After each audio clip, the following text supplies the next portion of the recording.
Hello, friends. Welcome to Building Value.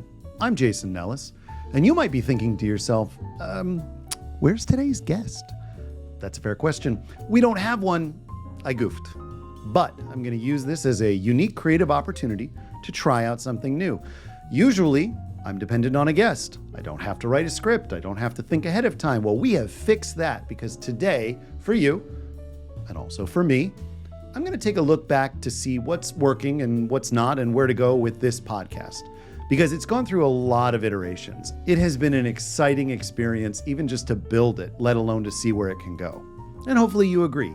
So whether you're just a ferocious fan of the podcast, a casual listener, or somebody who stumbled on a clip on YouTube, I hope you find some value here. Okay, so let's start with what the podcast actually is. If I'm stuck in an elevator with somebody and I've got 3 or 4 floors to pitch them the idea, how do I pitch it? Well, here you go. Building Value with Jason Nellis is all about talking to content creators and product builders in the creative world. I want to know how they got there, where they think they're going, and what they've learned along the way. And yes, to be clear, I do that voice every time. Now, that is a relatively well-packaged pitch, but it's not where I started.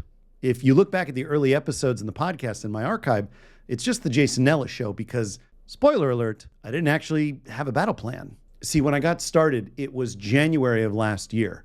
And you may recall, if you're listening in 2024, that last year was the big tech layoff season. And yours truly knew he was going to be a part of it. My time at Meta was awesome. I just want to preface by saying that I learned a ton of things while I was there. I'm really grateful for not only the people I met there, but for the generosity of that exit. So I hold no ill will towards Meta. But when I saw the writing on the wall, I knew I needed to do something to branch out a little bit. And in the last 8 years, I've been playing in the influencer space on and off for a while. At my company Packaged, I actually led the entirety of that strategy regarding engaging with influencers and using their feedback for product development. I built, as part of the team that got acquired, the live shopping product and used a vast array of resources at Meta to engage with new types of creators. I was leading the product super. You can go back and see that I've done this a couple of times now, right? But in all those instances, other people were working with me on strategy. We had a common agreement and we had a budget to move forward with. With the podcast, it's just me talking to my close friends and my work buddies. I was just looking for a way to build some creative momentum. And so when I got started, it wasn't that the interviews were bad. They were kind of just directionless, right? They were a little bit aimless, not useless. I think honing interview skills and learning to be a present listener in a specific format is always useful. And to be fair, most of my experience prior to this was in being live and doing these conversations. Experiences on Super were always kind of live to tape if you want to use TV production language, but basically there was no editing. I'm going live and hopefully everything works out. To give myself space to actually have the conversation and then edit it, well, that was actually a bit of a step to the left for me. And those early challenges are kind of summed up in the original title of the podcast, The Jason Nellis Show, because it was kind of just about me doing my thing. I didn't really have a niche identified, and that's okay. And really, that's probably one of the best lessons from that time. If you just get something moving, more often than not, if you give it long enough, you start to find some direction. I hadn't really spent any time exploring the different types of listeners I might want to connect with. I hadn't really thought about the value proposition of the podcast. Ultimately, what I lacked was understanding what kind of value I wanted to bring to the conversation and how I wanted somebody to take that and take action with it. You know, I'm talking to my friends about the tools of the trade, how they built an audience, maybe some of the interesting things that they as creators or supporting creators have learned along the way. It's not bad, it's just not great. Since I picked the mic back up earlier this year, and by the way, I want to thank my friends Jamie Lee and Bettina Chan Martin for encouraging/forcing me to do so. Shout out to those two brilliant folks. I've tried to make each episode maybe 10% better each time. Just a little bit of an incremental improvement every time so that I feel like I'm always moving things forward. So maybe with each episode, I'm looking to be 10% more specific in the questions I ask, or 10% more intentional with my guest selection. Those kinds of incremental changes, those kinds of improvements really make a lasting impact, particularly when you look back rather than trying to figure out what you improved on in the moment, having a history to be able to go back to and go, oh, boy, that's a very different experience than it was when I got started. That's a great way to signal to yourself that you're on the right track. Okay, here are a few brass tack things I've learned in the last year and a half in building this podcast. The very first thing is whether you're doing podcasting or any sort of media production, please write down your pre-production checklist. And I got to tell you, this is very applicable to this recording because the first time I recorded this video, I forgot to turn this very microphone on and I recorded 20 minutes without it being plugged in. So do yourself a favor and write the list out. I mean, physically write it out. And this is as much a message to Jason in the future as it is to you all listening. It will save you so much stress if you just have a checklist. And it's boring and stupid the 19th time you do it. But then the 20th time, when you don't do it and you miss something, you're gonna regret it, I can assure you. The next one is that you wanna build a production and marketing framework that is sustainable and flexible. So for me, I've always been super interested in the editing process.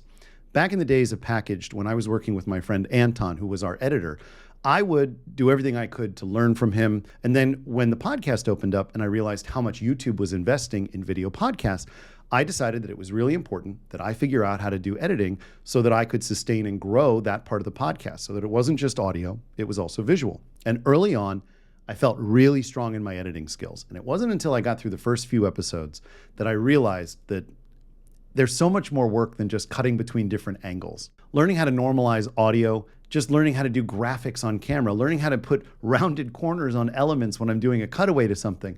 All these things take time, but they can also be distracting. If you look back at some of the episodes in the like 10 to 20-ish episode range, you'll see that there's a couple of times where I've cut to a two-shot, which is when I'm standing on camera next to somebody else, or sitting rather, and there's a little bit of sync issue between the audio and my lips. And it's not a big deal. It's not super distracting. Most people aren't watching long enough to really notice it anyway. And so it took a long time for me to figure that out, and I wasn't getting the kinds of improvements out of my editing I was looking for. At the same time, I also wasn't spending a lot of time on my marketing, so I wasn't growing my audience while spending time trying to solve this editing issue. All of which to say, you can't solve everything simultaneously. And if I'd really slowed down and looked at the audio sync issue by itself, I probably could have solved it early enough so that it wouldn't have been hanging over me for several episodes. Slow down, make sure that system is sustainable, get some friends that can really help you identify problems so you're not stuck in a room alone trying to solve it. And maybe when you think about the production side, focus on one specific key value, the quality of the audio. Worry less about the rest of it. It'll come together when it needs to. For me, the thing I still need to work on is the marketing. I don't do a very good job of producing short form content consistently. I've got great tools that help me think about it. You may recall an interview with my friend Grace McCarrick, who talked about how she was building very specifically on TikTok, and she was posting 3 times a day, 7 days a week, analyzing in reverse what worked well and what didn't, and adjusting course accordingly. I haven't put in the energy to do that, in part because finding the content I like from these long filming sessions, well, frankly, I get stuck in the weeds about deciding what I like and what I don't like. So part of what I'm going to be focusing on for the next 30 episodes is slowing down, just putting out the content and doing what Grace suggested. Put it out consistently, see what works and what doesn't, take it from there. Maybe a system like that works for you. Maybe you need something different. Regardless, make sure you're doing the work up front so you can get those paid dividends in the long term. The next piece of advice is pretty straightforward. Be really specific about your intended audience. Who are you building for? What value do you want to bring to the table? And what takeaways do you want them to leave with? Often people will refer to the idea of the 1,000 true fans, right? You don't need a massive audience. You need 1,000 people who are basically your evangelists and your deepest fans who will always come back to the table. And I don't think that's wrong. I don't necessarily think the number is 1,000 either. Start with 10. Get 10 people who really love what you're doing. Then try to build to 100. Then try to build to 1,000. And then after that, you've got the systems in place to really scale and grow outwards. So I like to suggest, because I've done it and I think it's really effective, write down what you think your fans should think and sound like. You know, it's a weird exercise, I get it, but the truth is it forces you to really consider what you want your fans to take away. So if you can visualize that person that's on the other end of the speaker who's taking in these interviews or this conversation that you're having, you can more directly speak to them, which is always of value. Because even if you're wrong, in the end, having a direction to start with is more important than anything else, and you'll eventually find your way to the right fans. Now, this next one is for me. It may not apply to you, but I'm going to say it anyway. Don't make this about money. So many content creators, and I mean most of the ones that never make it past a couple of episodes of a podcast or a YouTube set, they think this is going to be about money. They think that they're going to launch some content, they're going to immediately find this magic audience that's been waiting for them to talk, and they're just going to start making money hand over fist. And I got to be honest, the last few years of content creation have really created this mythos around the idea of the overnight success of content. These kids who make a TikTok dance video and suddenly they've got 1 million followers, or this one brilliant guy on YouTube who said this one thing and suddenly he's the new guru that everybody has to listen to. The reality is most podcasts, and probably most YouTube channels too, don't make it past the first couple of episodes. In fact, in the US, there is probably an audience of about 80 million people who listen to podcasts throughout the year, right? That's just in the US. That's primarily English-speaking podcasters. But if you think about all the different podcasts that are out there, it's a pretty diverse set. It's hard to break in unless you've been there long enough to start building those early fans that can then start to talk you up. So when content creators start with the first couple of episodes, they just get disheartened. They just get exhausted, even though they haven't done enough to really get exhausted, because they've poured their heart and souls into videos that literally nobody has watched. And they just get bored, sad, upset. They look at other people who have been doing this for a long time and they don't understand why they haven't found their audience immediately. The truth is, we now live in an age where there are so many different types of signals trying to get our attention. It's impossible to break through magically, instantaneously, the way that you might have even 10 years ago. So don't be that person. If you're going to do this, make a long-term plan, set goals for yourself. Just try to get past certain hurdles of production and then judge yourself based on your own performance, not other people's. So just try to get past that 3-episode hurdle. Aim for 5 episodes, 10 episodes, something achievable, something relatively straightforward. Then when you get to 10 episodes, look back, compare the quality of episode 1 to episode 10. How's that working for you? Is it as good as it was before? Have you made better improvements? Maybe you put away some things that didn't matter as much. You didn't spend so much time on the title sequence. You just went straight into the interview. Whatever the case may be, it's just so important to set reasonable expectations for yourself and slow but consistent markers so that you can measure time not as how much money did I make, but how much success am I creating by how much I'm slowly and effectively growing that audience. The chances of you becoming an overnight success probably lay in how long you spend working on it until one day suddenly somebody discovers you, lights that flame, and suddenly everybody discovers you. And there you are, an overnight success in years in the making. One other note for you, ask for feedback. If you go to every episode of the YouTube version of this, you'll see that the very first line is leave feedback for Jason. And I link you directly to a place where you can leave me a piece of video feedback every single time. I ask every episode for you, the audience, to tell me what you think. And I want to hear it. I'm not asking because I think it's some great social way, a call to action to get attention. I actually want to hear what works for you and what doesn't. That solicitation is really important because if I don't get that feedback, and frankly, I don't often, but when I do, that feedback is so valuable.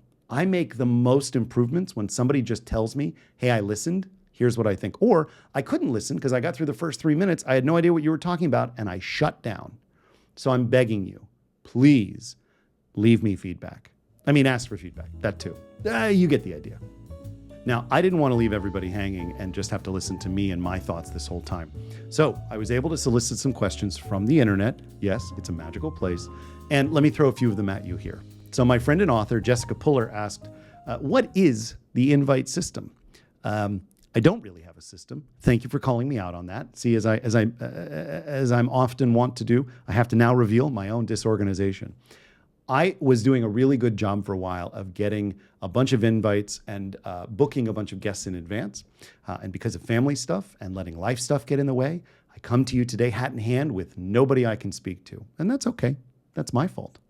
The truth is, I need to be thinking next about an effective system where I book guests in advance and I have a cachet of interviews to pull from so that I'm never in this place again unless I choose to be. The hard part about the invites is actually asking for somebody to participate. Nobody's really said no to me. I've had a couple of folks where I've aimed really high for big name influencers or celebrity guests, but nobody's actually really said no. The problem has always been my fear of asking. There are a ton of people I'd love to have on the podcast, but I sometimes get stuck in my own head about making that ask. Boy, how ridiculous is that? And this is a good reminder for me to do better. Speaking of invites, Hector Santiesteban suggests Calendly and their automations. Yeah, I probably should have thought of that first. Brian Sakash asks, podcasting, what was more challenging than you originally expected? And this is a great question in part because I'm saying the thing that is more challenging. A lot of guests, when they get asked a question, they vamp with, that's a great question. And then they start to talk to a bunch of stuff, before they get to their really good answer. And as an editor, the hard part is figuring out how to cut their answer so that they sound really smart, and I don't have 90 seconds of somebody sort of vamping and figuring out their answer before they get to the thing that's really interesting and valuable for my listeners. So the hard part for me, more than anything else, the thing that I found more challenging is applying my editing skills in a way that doesn't pull from what somebody's saying, but in fact enhances the important kernel of truth that they're offering. Any editor will tell you that you can completely change the tone of a story simply by making certain cuts and rearrangements. And I want to be really careful not to be that guy.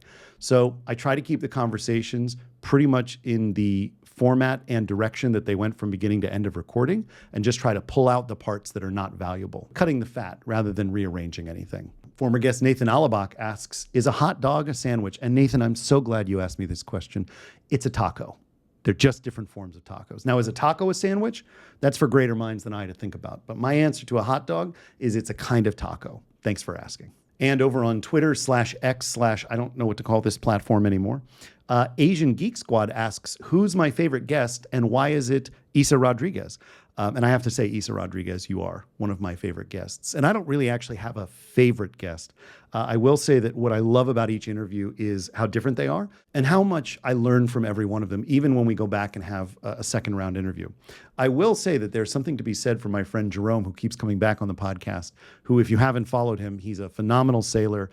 He hosts his own podcast regularly throughout the week, and he just does such cool stuff. So I don't think I have a favorite, but I will say the one that's doing the most interesting things that I'm constantly following, well, that's Jerome. Isa, you're awesome too, and please come back to the podcast anytime you want. Just let me know. And finally, Jay from Jay Do Photography, who has been a incredible fan on several platforms across the years, asked me to share my story, and maybe one day I will. For now, what I'll share is that I really love telling other people's stories. It's not that my story is uninteresting. In fact, I've got great stories that probably make for phenomenal cocktail parties. But what I really love is not making it the Jason Nellis Show and talking about how other folks have built their careers, what they're doing with them, and where they're planning to go. So if I was going to share one tidbit about my story that you may not know, I am the oldest of 6 siblings. And there are lots of stories from that experience I'm sure I'll share one day. Well, that's it for me. If you've made it this far, thanks so much. I really do appreciate it. Be sure to like, subscribe, follow, leave a review, leave me a video review, whatever works for you. I really appreciate it. I hope you found something valuable here today, and I promise to be back next week with somebody else talking and not just me. Anyway, thanks for watching and listening. Have a great day.